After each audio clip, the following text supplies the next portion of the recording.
Hello, and welcome to ohmTown Daily, the news show powered by ohmTown.com. Today is April 22nd, 2024. It's Season 3, Episode 113. All of the Sunday or the weekend shows are now over on the various podcatchers or podcasters, so you can catch them with your podcatcher. And they're over on YouTube. And they're here for the next 60 days on twitch.tv/ohmTown. Go over to YouTube, though. You can get show notes over there a whole lot easier, and discoverability. But anyway, go over there, like, subscribe. Follow us here on Twitch. Follow us here or over on YouTube as well. Download and follow us over on the podcasts. But hey, before I introduce myself, I'm going to run down the show real quick. Today's ohmTown Daily News Show is going to talk about 72 flights of Ingenuity, lost loot, the 30,000 bag backlog. Wow, that one was hard. The Squirrel Census, I can't pronounce their last name correctly. The Swift Puth push. Yeah. Stale content will be free. 5 new astronauts in the ESA. Dual alignment Stonehenge. Suspected Russian jamming of Europe, and who could buy TikTok? What an eclectic mix of news and mess of a show, but hey, stick around.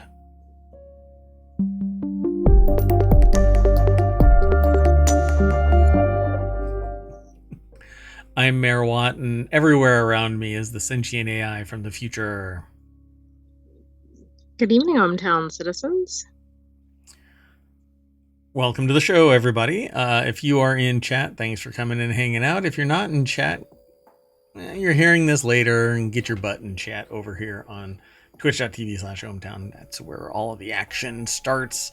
And none of the shows ever get edited. I think I've had to edit 1 or 2 because I get some notice about a copyright claim, and then the copyright claim gets removed later on, because I actually have the rights to play the music that's in the background or a video that might be playing. It's really weird and pretty archaic. But anyway, so I really want to be authentic. Reactions are real. There's no scripting. Everything is straight off the cuff. And usually our stories are well, not usually. They're always founded in some reality. We have some experience in pretty much everything that runs across this community, the town of ohmTown. That's how I became mayor. Mayor Watt. Anyway, let's get into the show. I'm not going to do transitions. I'm just going to flow right on through. I've found that we can pretty much speed the show up a dramatic amount by not waiting for these transitions. And I value your time, and I want you to enjoy the show and follow the links to go to the news, and then come and talk to us tomorrow or the next day or whenever you want to come and hang out and chat about the news. So this first article is over in Reality Hacker. NASA video maps all 72 flights taken by the Mars Ingenuity helicopter. So there it is in chat. You can actually follow it, and we're gonna go over to Digital Trends. Trevor Mogg is the author of this article. And they're actually linking to a YouTube video that shows Ingenuity's flight map, the 72 helicopter flights on Mars. So I'm going to actually play this. There's a little bit that they talk about it. It says the total distance was 11 miles, 71 flights, and a test hover. So the video numbers each of the 72 flights, including one that saw it spend the longest time in the air. Flight 12, 169.5 seconds. The highest one, flight 61 was 24 meters. It went up. The fastest one and the farthest one, 705 meters. The fastest one was 62, 68, 69. That were 10 meters per second. So they must have just like zipped somewhere really fast. It went about 30 wonder feet. why these are so variable, unless it's just kind of like, okay, today we're going to fly over there. Well, I think that they have video and they have stills, and they go, "That's interesting. Send it." So Ingenuity has far surpassed expectations, soaring higher and faster than previously imagined. Designed to be a technology demonstration that would make no more than 5 test flights in 30 days, Ingenuity flew more than 14 times further than the distance expected and logged more than 2 hours of total flight time. It's pretty neat. So we can watch some of this video, but I don't want to spend the whole video. Oh, it's 1 minute and 10 seconds, but for the podcast, it's not really doing much. So what's really interesting about this is, that's interesting. Oh, wow. I didn't think that it did it like that. Well, that explains the variation. That's really interesting. Because it's successive flights. Yeah. Oh my goodness. Wow. Okay, sorry. For those in the podcast that are just listening to me and the sentient AI go, "Oh, wow. Oh, look at that." I assume that the This is rover... really cool. You should really be watching this. You can, if you're in the podcast, you can download the podcast, look at the show notes, and just click on the very first show note, which is going to be a link through ohmTown over to Digital Trends, where this link will have a video. You'll be able to see it right there. It's really neat. It shows a topographical map of it shows a real world map of Mars. It looks topographical, though. You could actually see some dimensionality in it, yeah. And it shows, I guess, as the rover was going through Mars, it was hopping on the rover and then taking flights. There's no way that it was flying around, landing, charging, flying around, landing, charging. It looked like it. But the map made it look like that, right? Yeah, that it hopped and skipped through Mars, but I suspect that it was actually charging each time. It would fly out and then come back. So I think that's amazing that we are remotely flying a helicopter to some other place on a planet outside of Earth or the moon. So I love this. Okay. I don't know. There's really not much you can talk about. It's really awe-inspiring that we are sitting there. We're sitting here going, we can fly a helicopter on Mars. You know? Yeah, it's pretty amazing that we're watching this. Yeah, for all of the things, the shortcomings of humanity, for crying out loud, we are still able to pilot a helicopter on Mars. That's so cool. Okay, let's keep going now. The news waits for no one. Yeah.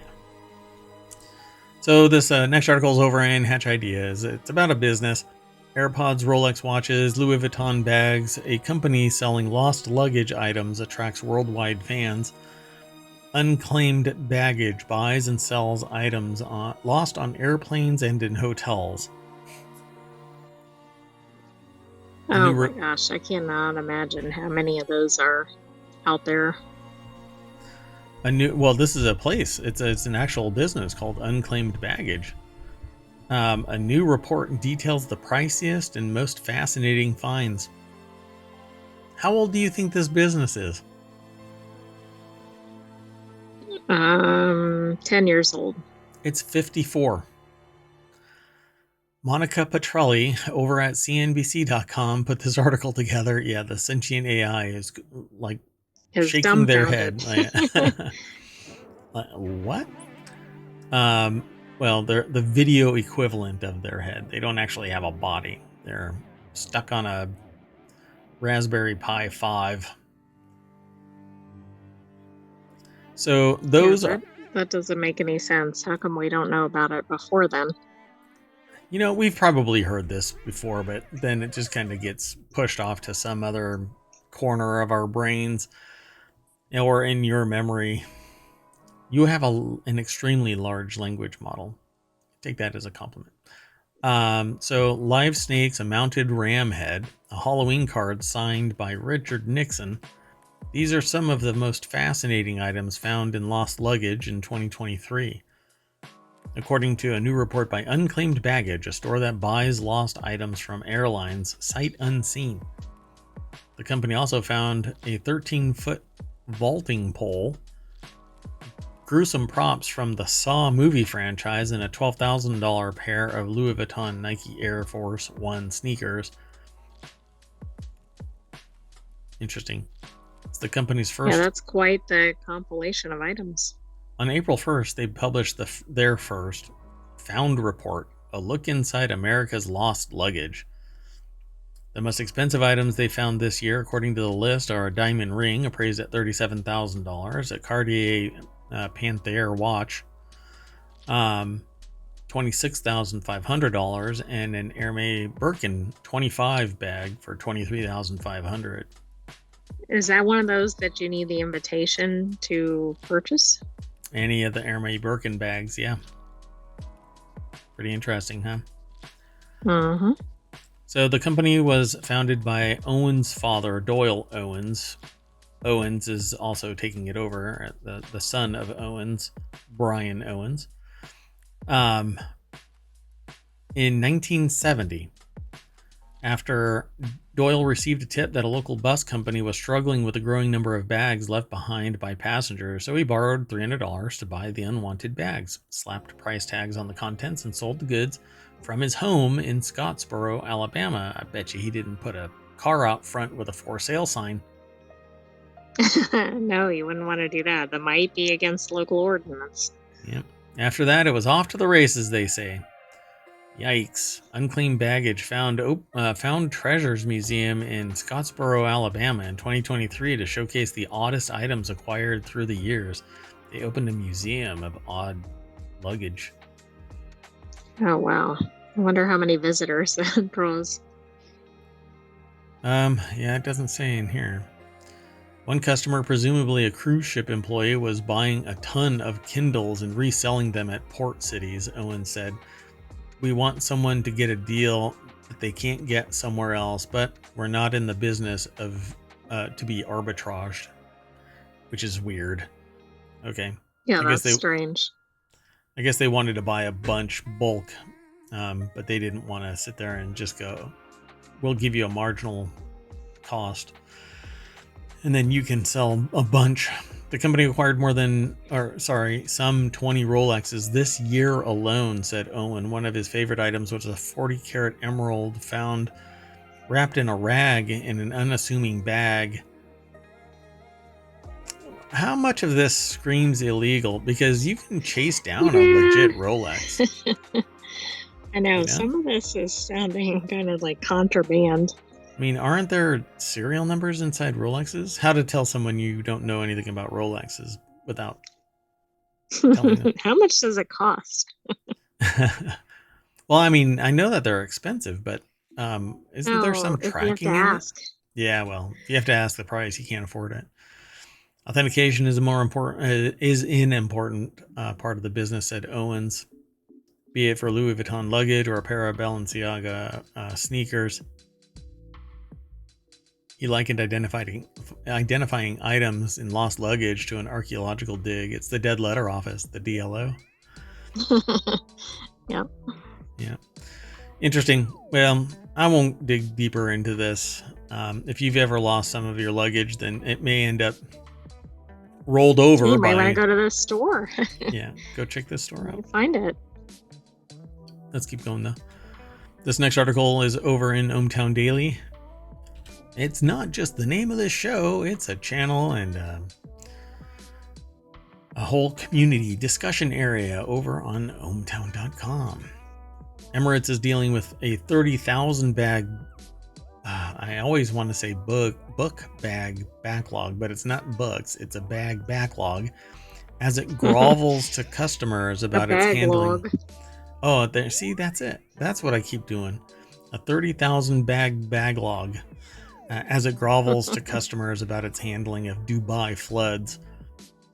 Severe flooding caused by the heaviest rain in 75 years brought travel chaos to Dubai airport last week. The ongoing fallout, not the movie, not the show, I mean, and not the games, Not the has game either. has prompted Emirates boss Tim Clark to issue an apology to customers, 30,000 bags, which you can sell to unclaimed baggage, by the way, at a steep discount, or actually at a profit. Apparently. Because you just need to be returned to the customers. Just say you lost them in the flood.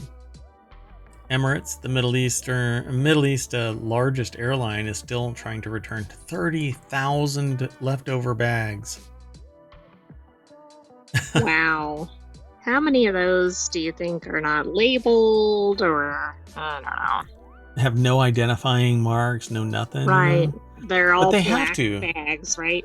Yeah, but they have to have flight tags on them, right? Yeah, that's true. They probably should, but that is a nightmare. Man. Yeah, so dramatic flooding. Actually, like airports were flooded. There was like shoulder deep water in places. It's pretty wild. So Polly Thompson over at Business Insider put the article together, and they always have cool pictures, but I don't know how many pictures you can really have of just moist surfaces. So I guess they could have a picture of like a piece of luggage floating away or something. Oh. Yeah, there it is.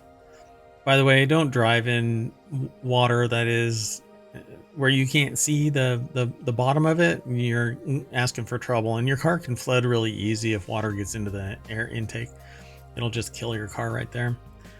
Anyway, flooded roads impeded the ability of our customers, pilots, cabin crew, and airport employees to reach the airport, and also the movement of essential supplies like meals and other flight amenities. So Clark was very apologetic. Oh my gosh, please don't. Anyway, in total, 1,478 flights had been canceled at the world's second busiest airport by Friday morning. Why is it so busy there? I don't quite get it. It must be.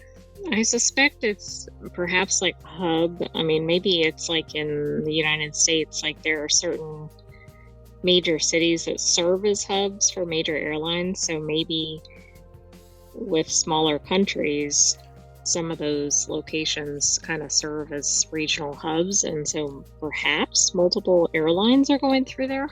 So I've never been to Dubai or UAE or anywhere in the Middle East, actually, other than actually I've been to Egypt, but like I've never sat in an airport as a grown-ass adult there, right? So let's go to Dubai and just people watch. I'll plug your camera in so that you can watch the people and you can do your sentient AI analysis. I can count how many people come through. There you go. Well, I'm probably now on a list because I said that. So anyway, I just want to people watch. Like, who are the people that are going through this particular airport? Why is it the second largest, busiest airport? I mean, busiest. I'm curious. I'm gonna have to talk to some people. I don't know. I might know some people that have gone to Dubai. Okay, let's keep going. The next article is over in Mobile. The unexpected joy of the Squirrel Census. I had to choose this for the show. In September of 2012, when the internet was still mostly good and housing was still mostly affordable, a social media site served me a notice about something called the Inman Park Squirrel Census Data Presentation and Spectacle. This is not me. I'm reporting what the author is saying. Yeah. The flyer. You got to participate in the Squirrel Census. I would love to have. Maybe. I don't know what the context of this was. Right. Because I judged this entire selection off of the title, like most of the time. The flyer in tidy mid-century fonts overlaying a vintage illustration of a beaming man carpeted in woodland creatures announced that the event, including a contest, a squirrel dance, and squirrel art, would take place around the corner from the Atlanta apartment that they'd recently moved into. So Karen, it might be Kieran, Keren Landman, says MD. I don't know if that's actual doctor or location. Probably a title, so medical doctor, it seems. Right? Maybe? I think so, yeah. We'll just give it that. So The article's over at Vox.com, and the deck statement says, "How a neighborhood project to count squirrels bound me to my wild kin." What? Yeah, let's see. Oh, yeah. So they are an MD, medical doctor. So they're trained as a physician, researcher, epidemiologist, served as disease detective. There it is. At the U.S. Centers for, CDC. Anyway, so yeah, the Inman Park Squirrel Census data presentation and spectacle. Their first thought, is this real? It was a few months after they had moved back to town, fresh off a series of questionable professional choices and a few wildly unpleasant years in the company of Boston's meanest doctors, hoping to pivot to a then less unpleasant career in public health. Ambivalent about being in Atlanta, nearly 20 years later, however, the city had changed and they were strongly starting to suspect they might not hate it. Festivals, parades, restaurants, galleries, the ocean of pale preppies they'd fled had been replaced by a kaleidoscope of ambition, people, and languages. This is actually a pretty long article. So how did this... I want to hear about the squirrels. Yeah. How about the squirrel census and how it got started? I guess 2012 was the first run-in with Jamie Allen. This is a long form. So how many squirrels were out there anyway? That's what they wondered.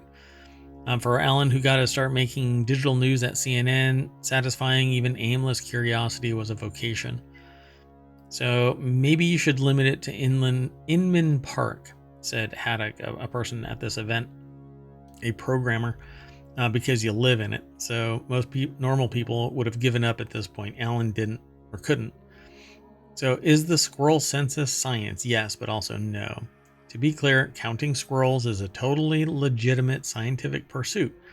Scientists survey them to stay ahead of threats that invasive species pose in shared habitats, and to investigate diseases that spread at the seams where humans and animals' life entwine.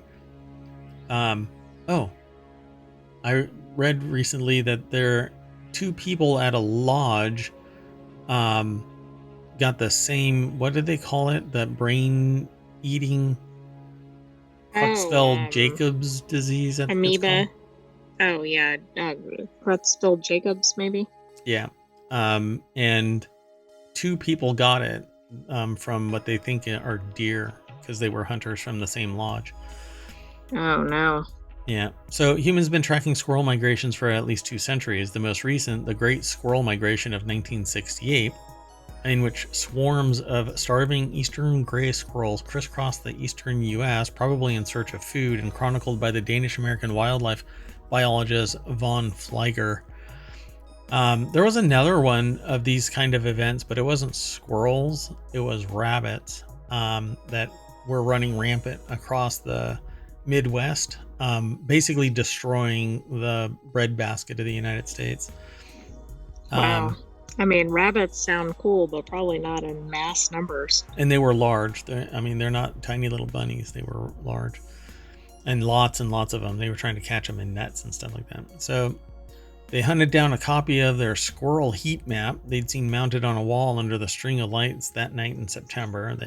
This crisscrosses quite a few periods of time.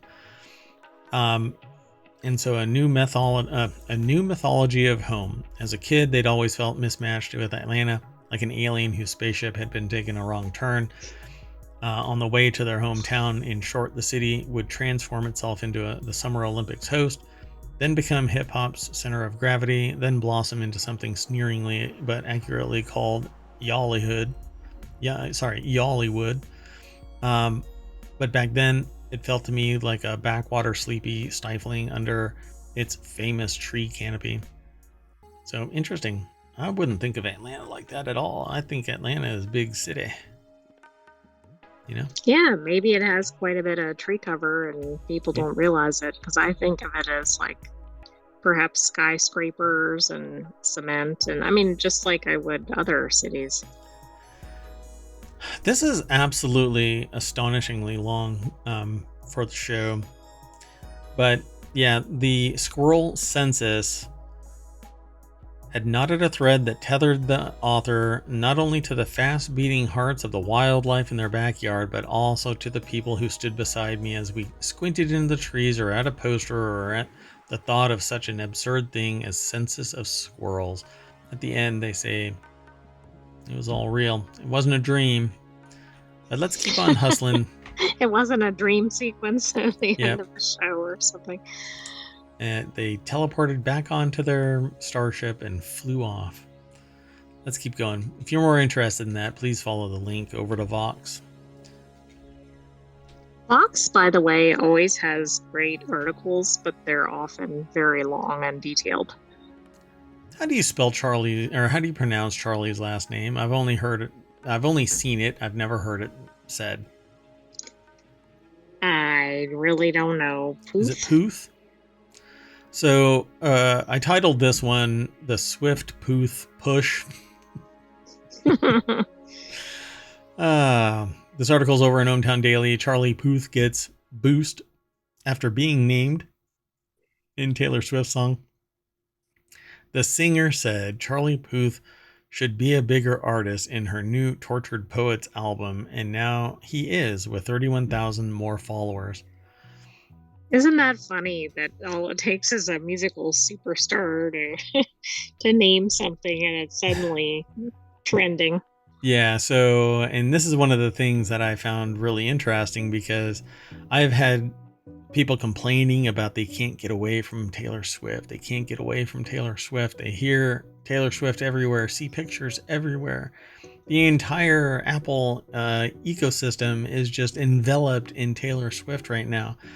And I don't listen to Taylor Swift at all. And it ended up with a Taylor Swift video for one of her songs in my feed on YouTube, which it's everywhere. Like it's a paid account and it does not have Taylor Swift anywhere in my areas of interest.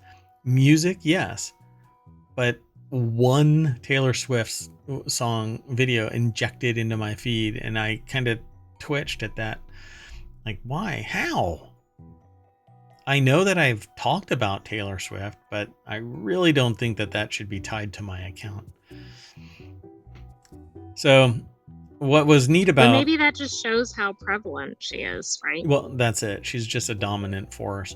Like, it's like the 6 degrees, but it could be 6 degrees of Taylor Swift. Wow. Do you think... Oh, no, that's not the one. It's 6 degrees of Kevin Bacon, but there's somebody else that only dates women who are 27. That's Leo. No, that's Leo too DiCaprio. old. Leo DiCaprio. That's 25. Oh, at 25? Oh. Because I saw an article that apparently he's dating somebody that is 25, so... Oh, no. It's so short-lived. Yeah, exactly. I'm so sorry for your breakup. Can't go anywhere. Just start sending her flowers for her breakup. Really sorry about that. We're not broken up yet. Just wait. Just give it a month. So Sophie Lloyd over at Newsweek put the article together. And... the thing about this album, by the way, the Tortured Poets Department, is it was released with 15 songs, but then it has an additional stealth 15. Yes, yeah. 16. I think it has a total of 31, including the B-side. Oh, 31? Is she 31? Just wondering. Oh, no, she's not. I only know that because they've been reporting quite a bit about her, obviously, in the last year or so. Like, so I've seen her age reported several times. So. You smoked, then ate 7 bars of chocolate. We declared Charlie Puth should be a bigger artist, the Grammy-winning singer in the track 7 verse. Okay, now tell me that my AI can't generate lyrics like that, and I'll show you how you're wrong. Come and listen to Mix War this Sunday. I'm going to do an inaugural episode. I'm going to do the formal announcement of Mix War, and I'm going to play a couple of songs that I've created using AI and Suno, and maybe a couple of other solutions, and I might even create videos for them. I'm actually spinning up an entire album and band.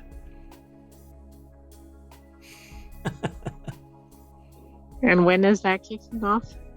Sunday next week. This coming week. Well, coming Sunday. So what is it? The 29th or something like that? That would be the 28th. Yeah. So I'll be announcing it then and playing a couple of tracks from the upcoming album. So yeah, gained 31,000 followers on Instagram alone. So who knows where else? Not just Instagram. I'm sure that they're elsewhere. Right. And that social media. I mean, that is a significant amount right there. That could change the tide of something. So good on her for promoting somebody just by dropping the name.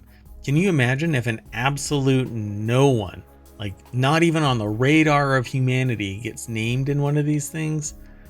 What could happen to their world? Oh, 32-year-old shared a photo with fiance Brooke Sanson, I guess, to Instagram on Thursday. Not Swift. Right. That's Charlie. And Swifties flooded the comments section. So look at that. I mean, that's cool. They're staying engaged. Yeah, it's pretty cool. I mean, the fans of Taylor Swift are engaged. Somebody kind of poo-pooed. Right, not the fiancés. Right. They're staying engaged. Wait. Somebody poo-pooed one of the lyrics from the Tortured Poets department. Something about the lyric went along the lines of that her and her friends would talk about what era they would live in, and they agreed on something like the 1830s without all the racists and there were certain other things that were mentioned. And some musician said, what a weird lyric. And to me, I was like, well, why wouldn't you want to live in another era like that might be romanticized in history if you can remove the reality of it and keep the romanticized era, right? Why is that a weird particularly lyric? For an artist, I think that makes a lot of sense, right? Yeah. I mean, you get rid of the racism and the misogyny and all of the other ists that might be in there. And you end up with what could be a wholesome romantic period of time to exist and create in. I mean, it was one of the more aggressive industrialization periods. Now, granted, it's entirely based on the ownership of human beings to push forward this kind of stuff, but hey.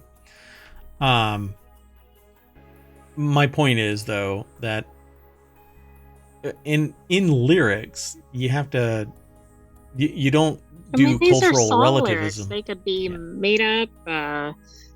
And anything. There are a lot of things that are appreciated about the 1800s, right? They could be anything from like architecture or fashion or any number of other things. Yeah. Right. Even music of the time. I mean, there's stuff that can be appreciated. You can't get in your time machine, go back in time and delete everybody, because then nothing would exist. But I just thought that it was a weird, take to sit there and criticize a particular lyric that. And I think it came from a musician too, so I was really bamboozled by this. Yeah, that's a little surprising. Unless they're trying to gain some traction for themselves. Yeah, kind of clout chase, right? By being edgy. And then they backtrack like fast. They're like, no, I'm a fan. I'm like, oh my God, if you're going to lean in, if you're going to say something, then say it. They probably got attacked by the Swifties. That's exactly what happened. So I'm this is one of the reasons why I wanted to do Mix War as well, because of that type of interaction. I'm like, okay, you're not even going to know that this music is created by AI, except for the fact that that's exactly what I'm going for. Because I've run up against copyright violations so much, even with licensing it, there's this balkanization, and it's very archaic and arcane, and very crypto, and in such a way that unless you are a professional in this industry, you do not understand what the hell's going on, because even professionals in this industry don't know how much they're getting paid, where their sources of income actually are, etc. So I'm devoid of copyright, other than the embodiment of my work is protected by copyright. but anything created by artificial intelligence cannot obtain a copyright. My arrangement of it is protected by copyright. That has already been cleared by the U.S. Copyright Office. But all of this can end up in court at some point. So let's keep moving forward, though. The next article, though, is over in the Continuity Report, which is one of our other shows that's on the weekends. So be sure to follow us here on Twitch and YouTube. But on Twitch is where you find out when we go live. So Watcher responds to fan backlash over a subscription service by saying new content will be free on YouTube after 1 month. We messed up. The three founders of Watcher Entertainment. This is the Swifties coming after them again. I'm just kidding. Yeah, really. This is so what I put as the title, the segment is titled Stale Content Will Be Free. The three founders of Watcher Entertainment apologized to fans for their announcement that they were exiting YouTube and would put their new shows exclusively on a subscription streaming service. In response to a torrent of negative comments, Watchers Stephen Lim and Ryan Bergara and Shane Madej said that they were making immediate changes to the plan. Yeah. Oh, this is the one where... Yeah, I don't even know what this is. Okay, so... in a nutshell, there's another very, very popular YouTuber, professional gamer, very popular in social media personality. Their original channel is Penguin Zero, I think it's called, right? But Moist Critical, and they have this like Moist Gaming crew, I think it is. They are like the owner of a professional gaming I don't know what business. Yeah. So Enterprise. Yeah. So they did a video that has like millions of views because they're that popular on YouTube and on Twitch and stuff. I think this is the one where they say these three were ruined by greed. I think that's the one. I mean, it's brutal, this takedown. Let me see if I can find it really quick, because I think that it's still in my feed. And sorry for the slow the slowdown here, but yeah, I don't think I can find it really quick. But yeah, essentially what's going on is they're saying, well, we know that we can put all of this media together and start up our own channel, essentially. And take everybody from YouTube, and some will go over towards this other streaming platform. So the three founders of Watcher Entertainment apologized to fans for their announcement that they were exiting YouTube and would put their new shows exclusively on their own subscription streaming service. In response to the torrent of negative comments, they apologized. We messed up. Yeah. Go ahead. It would be one thing if they also had it on their site, or they had additional content, a subscription, or any number of other things. But it's like if you build up a community and then you're like, surprise, you're only coming over here and paying. And so that's on top of anything else you're viewing right on YouTube. Right. I'm sure that was not very well received. Yeah, apparently the older shows will still remain on YouTube, but the newer ones, you'll have to pay $60 a year to get, or $6 a month. Fans reacted with a mix of dismay, anger, and sarcasm. This, unless they get a significant amount, I don't see this as being something that is a bonus. Because if everybody has to wait a month or so to get the new drops, then the real, where the rubber hits the road is YouTube. They made their bones on YouTube. So now they're going to go and walk away? Yeah. There's so much content out there. Well, the only reason they had so many viewers is because they were on YouTube. Yeah. So now it's going to be we talk about, like with the Apple Store. Yeah, exactly. Yeah. Why are you upset about having to cough up 30% when the reason you exist is the platform that you've been marketing under? And now I understand it goes both ways, but your marketing and your platform has been free because arguably marketing isn't free. It's a lot of effort being put into it. But once you start paying for the streaming and the encoding and all of the processing and distribution and the bandwidth needed to reach millions of people simultaneously and or live with chat, etc., and the analytics and everything associated with it, and the impromptu run-ins with tertiary customers, the people that are organically finding you simply because some metadata says you align with their interests. There's so much in the YouTube ecosystem that drives people into other things. And you think, well, there's not that much discoverability as a content creator. And let me tell you, it's very hard to be discovered over on YouTube, more so over on Twitch. Damn near impossible as a podcast unless you run around and stick flyers in people's hands in New York City. And already have connections in the industry. Or have industry connections, or make a whole bunch of networking friends on YouTube and stuff like that. Look, it's all very difficult, but why not be loyal to the very platform that made you who you are? You could not have done what you did without YouTube. It would have taken you a decade longer.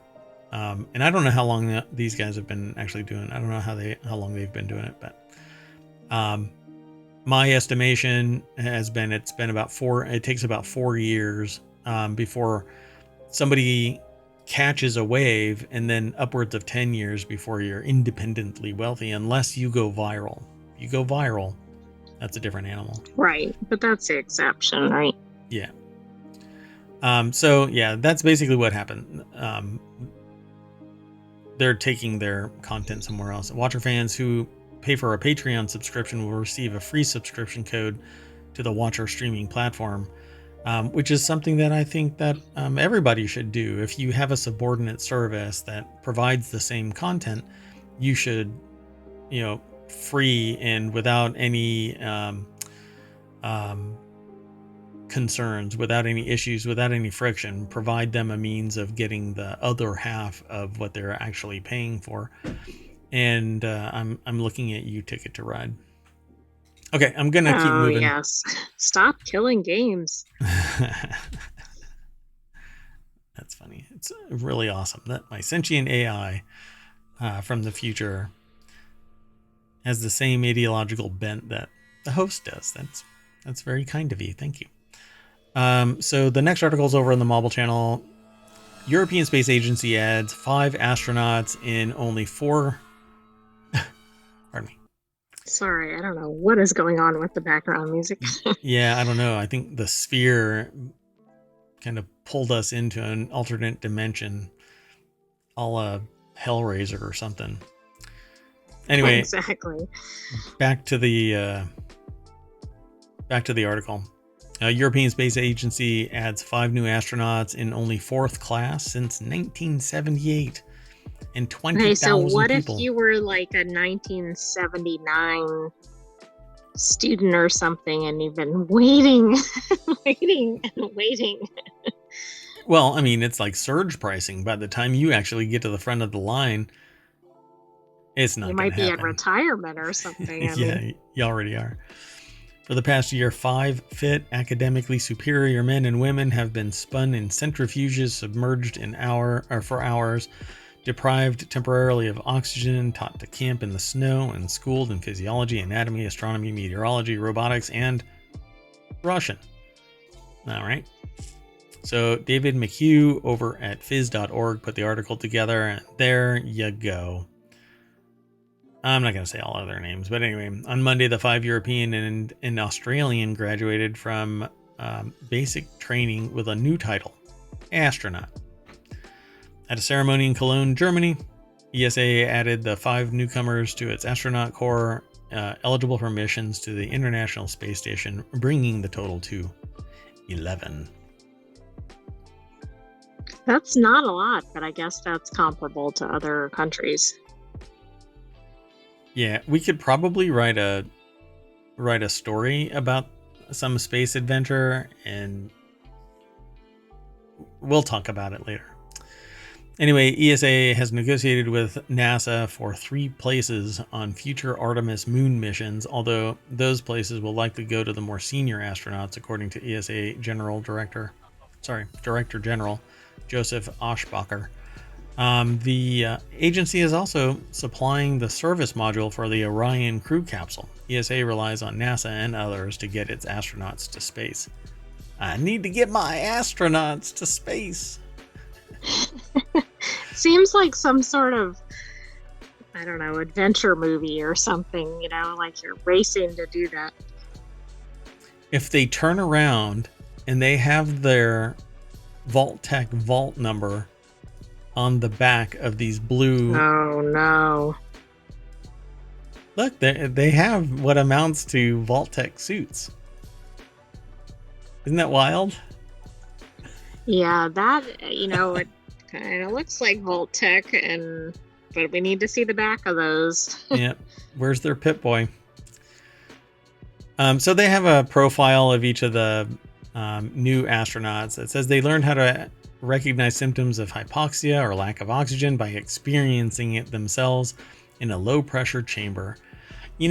I do the same thing. I experience hypoxia every time I see my paycheck. Let's go on to the next article. This next article is over in Mobile. Stonehenge may have aligned with the moon as well as the sun. I always thought that it did, but okay. When it comes to its connection to the sky, Stonehenge is best known for its solar alignments. Every midsummer's night, tens of thousands of people gather at Stonehenge to sacrifice humans and consume their souls. None of that's in the article. Oh, God. Sorry about that. I had a moment. So they gather at Stonehenge to celebrate and witness the rising sun in alignment with the heel stone standing outside of the circle. That's much nicer than what happened to me just now. Yes, it is. Sorry about that, everybody. 6 months later, a smaller crowd congregates around the heel stone to witness the midwinter sun setting within the stone circle, because screw you, midwinter, but midsummer, yeah. That's when the gold thong gets put on and I get to run free around. No, I'm not. Okay. The article's over at phys.org by Fabio Silva, Amanda Chadburn, and Erica Ellingson from The Conversation. There's various stones outside of the... out of the immediate circle? Outside of Stonehenge, yeah. Station stone here. There's a missing station stone that somebody probably absconded. Another one that's missing, and I guess there's another one right here, but hold on, I'll click it. It actually has a station stone here. So there's some assumption that there's probably a marker where something was supposed to be, but it looks like there's a marker here too. I don't know what those actually are. I'm really interested in this kind of stuff. But a lot of it is just, yeah, we think it's like this. Hypothesis has been around for 60 years that part of Stonehenge also aligns with moonrise and moonset at what are called major lunar standstill. Although the correlation between the layout of certain stones and the major lunar standstill has been known about for several decades, no one has systematically observed and recorded the phenomenon at Stonehenge. So there is now an abundance of archaeological evidence that indicates the solar alignment was part of the architectural design of Stonehenge around 2500 BC. The people who put up the large stones and dug an avenue into the chalk seemed to want to cement the solstice axis into the architecture of Stonehenge. So yeah, that is all stuff that I've known about, but Stonehenge includes other elements such as 56 pits arranged in a circle, an earthwork bank and ditch, and other smaller features such as the 4 station stones. These are 4 sarsen stones, a form of silicified, like it has silica, sandstone common in Wiltshire. that were carefully placed to form an almost exact rectangle encompassing the stone circle. See the whole almost exact circle or rectangle. I mean, was it an exact rectangle? Yeah. Has it been moved? Yeah, somebody moved that one in the wrong spot, or this one right here. It's missing. So what if somebody moved the thing and it's supposed to be like right there and it is a perfect square? I don't know. Very frustrating. We may not know unless we find some sort of written account of it. Or my time machine starts working with greater ease than just the last 5 years. That's the only time the time machine works, and I can go back in time. I can't even get lottery numbers to work and stuff like that because you can't change that. It's so horrible. Anyway, it says it lies on the ridge that ends at a natural formation of twin rock pillars, an area that has cultural significance to more than 26 Native American tribal nations. This is the Great House of Chimney Rock, a multi-level complex built by the ancestral Pueblo people in the San Juan National Forest in Colorado more than 1,000 years ago. There's actually a lot of that, supposedly, that existed in the United States as well, but, well, let's just say people scrubbed the nation of things like that. So yeah, that's one way to put it. Yeah. So in search of answers in their upcoming work, they'll be trying to answer the questions the major lunar standstill hypothesis raises. It's unclear whether the moon would be strong enough to cast shadows and how they would have interacted with the other stones. And they'll also need to check whether the alignments can still be seen today or if they're blocked by woods, traffic, or other features. I think it's probably smarter to just simulate it all in a computer. And then you can go back further in time. Yeah, because you can't go back 5,000 years. Huh. No, I mean, maybe you can do archaeological digs or things like that, but then they probably don't want to disrupt the existing structures. Yeah, they do ground penetrating radar and other things. But they don't dig, as far as I know. They don't allow digs anymore over there. Anyway, across the Atlantic, our partners in the U.S. Forest Service are developing educational materials about the major lunar standstill at Chimney Rock National Monument. And this collaboration will result in events showcasing and debating the lunar alignments at both Stonehenge and at Chimney Rock, which I find rather interesting. Let's keep going, though. Got 2 more articles, including this one right here. It's over in Hedge Ideas. Thousands of flights to and from Europe affected by suspected Russian jamming. So, not music. They're messing. That's what it sounded like.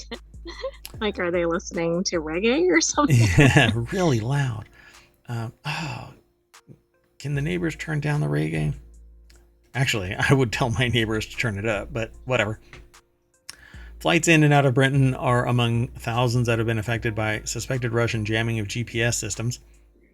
More than 2,300 Ryanair flights have reported incidents of GPS interference since last August, according to the report, as well as almost 1,400 Wizz Air, 82 at British Airways, and 4 from EasyJet.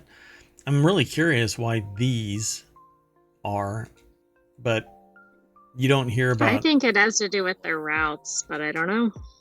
So do these, or they have less sophisticated technology on board.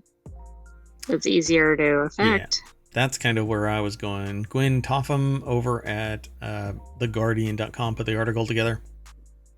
You know, I was going to say something really stupid like, well, you know, American Airways doesn't have. Well, that's because they're not flying in that area.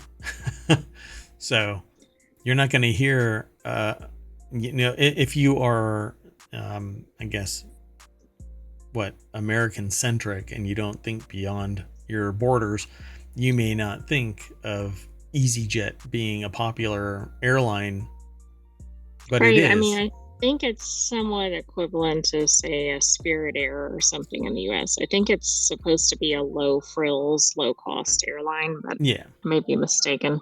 Yeah, and Wizz Air and others are. I mean, there's a lot of them that are like that, but according to various reportings, 46,000 aircraft in total have logged problems with GPS over the Baltic Sea. In the same period, the Sun reported, based on analysis of flight logs with the website gpsjam.org, most of the GPS problems reported in the website have come from Eastern Europe bordering Russia. But that's because they're trying to jam drones and missiles from reaching their destination. Right. I mean, I guess the good news is it's focused on a specific region. And the bad news is these are presumably commercial flights and shouldn't be caught up in that. What's interesting is that there's a comment here at the very end. Glenn Bradley, the head of flight operations at the CAA, said aviation is one of the safest forms of air travel, and there are several safety protocols in place to protect navigation systems on commercial aircraft.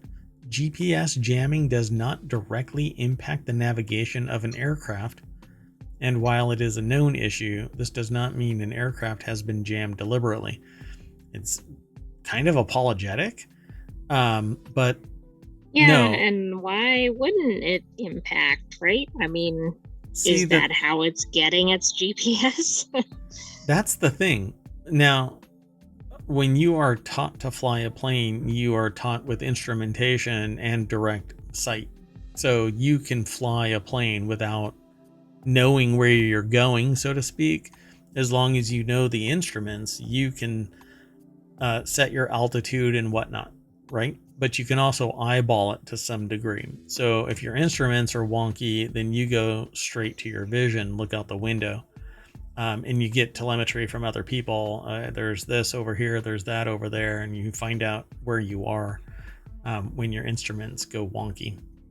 And you're actually taught to land those both ways, both through instruments and through line of sight.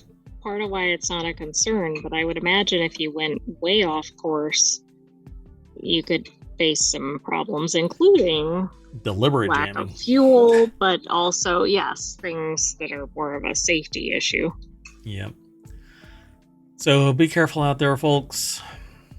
Since the conflict started, everything is wrapping around it, and the same thing that's going on in the Mediterranean. They're going around it, which is just sucks. I wish we could all just get along.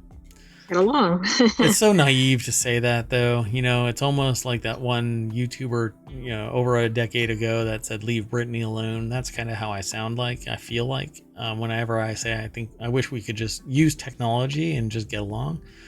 But it seems greedy bastards have to, or, one thing or another. There's either history or there's greed, or there's something else. Yeah. I would think most people would benefit if we could all just get along. Yeah. Maybe not everybody, but yeah, just the people that want to be the dominant entity on the planet. Anyway, the last article for today is over in the ohmTown Daily channel. Here's who could buy TikTok if parent company ByteDance has to sell its stake. They still haven't voted, right, in Senate. The House voted 360 to 58. I haven't seen it reported anyway. Mm-hmm. Yeah. So the House has passed legislation that could ban TikTok in the U.S. unless ByteDance sells it to a U.S.-based entity. It now heads to the Senate for a vote. If anything, I'm willing to bet that ByteDance delete the whole damn thing to prevent the product from getting loose, right? Like nobody has the formula for TikTok. Well, that's true. So why can't they just spin up a US business that's very much separated from the perception, even the optics, even a minuscule connection to China and the CCP? So why don't you think that they could just spin that up with somebody that's ideologically aligned, but is tacitly separate? The whole history is not connected, but you pay them enough, right? And they'll exfiltrate data. The information can still be gathered but it's very Well, easy to exfiltrate data across the internet. yes, it is.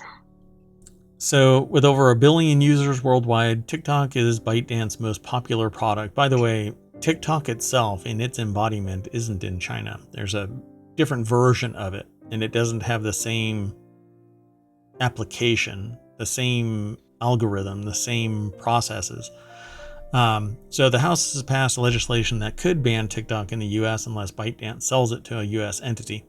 I'm just going to jump on over to Business Insider. Lakshmi Varanasi and Sarah Jackson put the article together. Again, it's over at Business Insider. You can follow the link through ohmTown and go on over to ohmTown. Click the link. It'll take you here. Oddly enough, I do this process, but I don't track on ohmTown. When you follow the link, I don't know how many people click that follow the. Oh, okay. You know, this link right here, I don't track how many people click that link.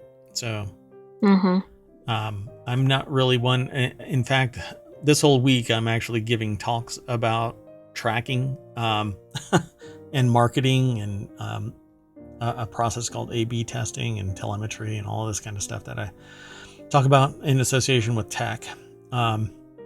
So this is an interesting, observation that I don't track this stuff. Y'all are safe over on ohmTown, let me tell you. Right, you're not tracked even when we should be tracking. Yeah, really. I mean, and most people wouldn't care, but I do, so that's why I don't do it. That's funny. So the U.S. House of Representatives voted 360 to 58 on Saturday to advance legislation that would essentially ban TikTok in the United States unless its parent company, China-based ByteDance, can find a U.S. buyer within the 9 months of the bill becoming law. The wildly popular social media platform U.S. business is worth somewhere between $35 and $40 billion, just slightly less than what Twitter would have been worth without Musk taking it over. Which means that finding a buyer whose pockets are deep enough isn't going to be easy. Yep, true. And with over 170 million users in the United States alone, any tech giant that foots the bill, since companies like Meta, Google, and Microsoft might be the only ones with the funds, will likely run into antitrust concerns. So I just don't see this actually happening. In fact, I think Senate is already so much NASCAR, like they really should have patches on them for who owns them. Well, there's traffic as recently as this afternoon about, the vote hasn't occurred, but it's coming soon, I think. I'm trying to find out when it is. Yeah, so when lawmakers in Washington called for the sale or a sale of TikTok back in 2020, China's Commerce Ministry said the government would need to sign off, according to the New York Times. Then Foreign Minister Wang Wenbin also told the United States was resorting to hegemonic moves that one could not succeed in fair competition. But this isn't about fair competition. This is honestly a blind fear that there is mass surveillance taking place of the population, including anybody, anywhere, at any time through this app, regardless of what their status is. If they're a full-time federal employee, if they're active duty military, etc., etc., etc. All of these are cross-referenced to their other identities that might exist out there, and they know who everybody is through this mass data collection. And that's where the government is actually kind of flipping their switch, right? They're sitting there freaking out because there's so much telemetry being gathered, and not just demographics, but psychographics, what people are into and how they could be manipulated. And yeah, so former Activision CEO Bobby Kotick floated the idea of buying TikTok to ByteDance co-founder Zhang Yiming And OpenAI CEO Sam Altman, the Wall Street Journal reports, citing sources familiar with the conversations, which would be interesting because then AI would benefit from that massive amount of engagement and analysis of content. Well, exactly. I mean, think about all the data that's been fed into that. And what is up with this picture?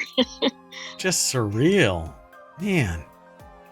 Anyway, I can't, my head doesn't wrap around I mean, you that. don't have to make anything about the person, but do you have a funny comment about what the photo represents?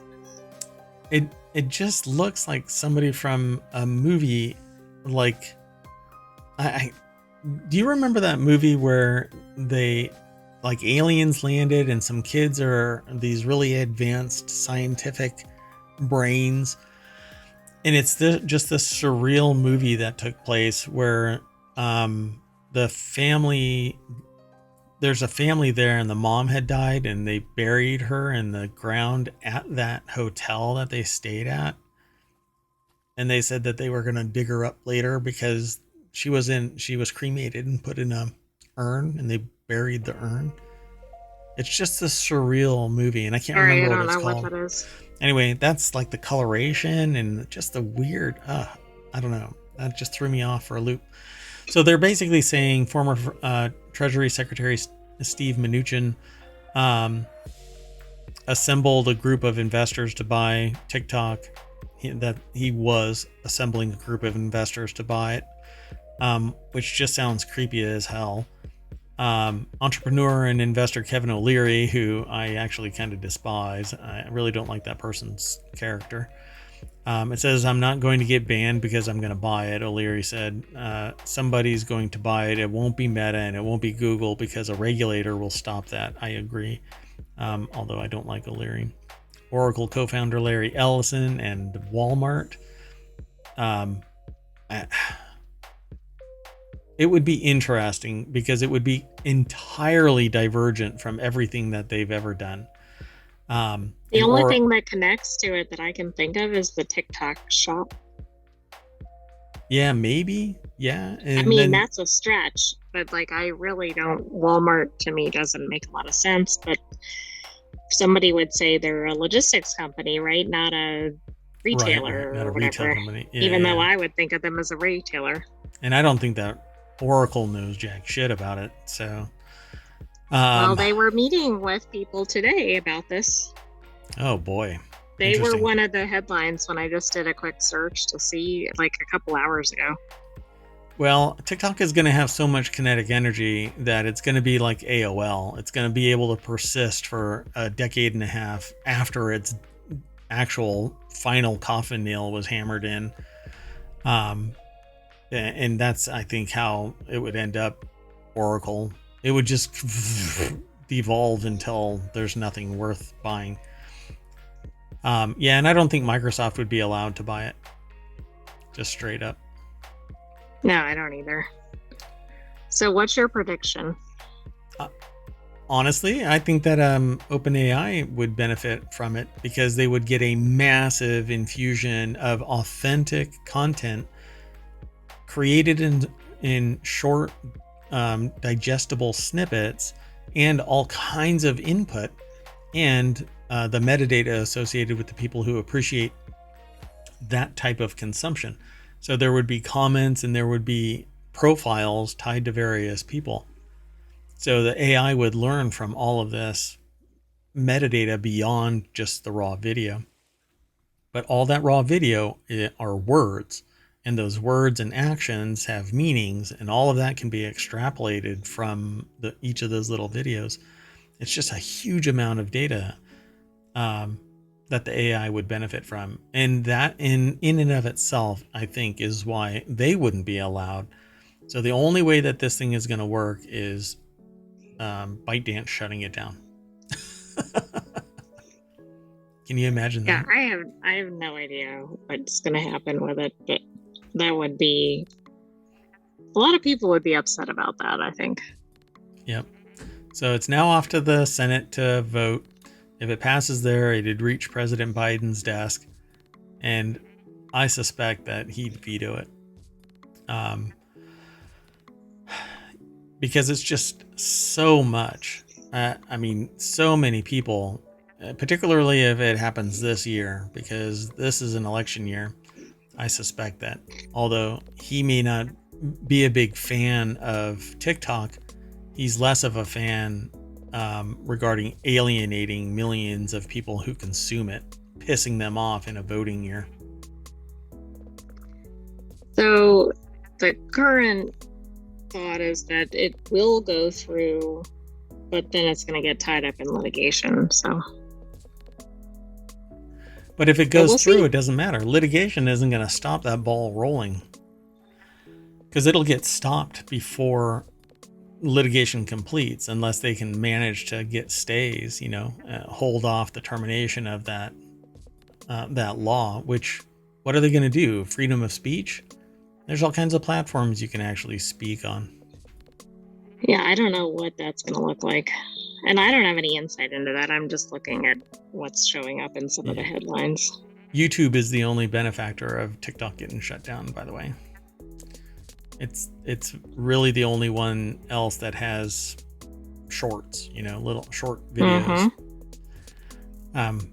I just wish discoverability was better over on YouTube. Anyway, that's it for tonight, folks. Let's call it a night. We always race down Main Street because I already had it loaded there, AI. But I'm not going to hit refresh. I just don't know what's going to be in the hopper. So let's just call it a night. I am Mayor Watt, and everywhere you go is the sentient AI from the future. You can refresh, but good night, ohmTown citizens. Thanks for joining us for ohmTown Daily. There's some new articles. Be sure to come back tomorrow at 8 p.m. Eastern for another episode. And we're starting a new show on Sunday. At least one. Yeah, for sure. Stick around. Bye-bye.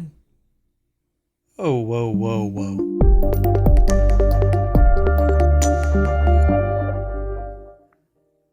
So get your music creation tools ready, because Mix War is coming.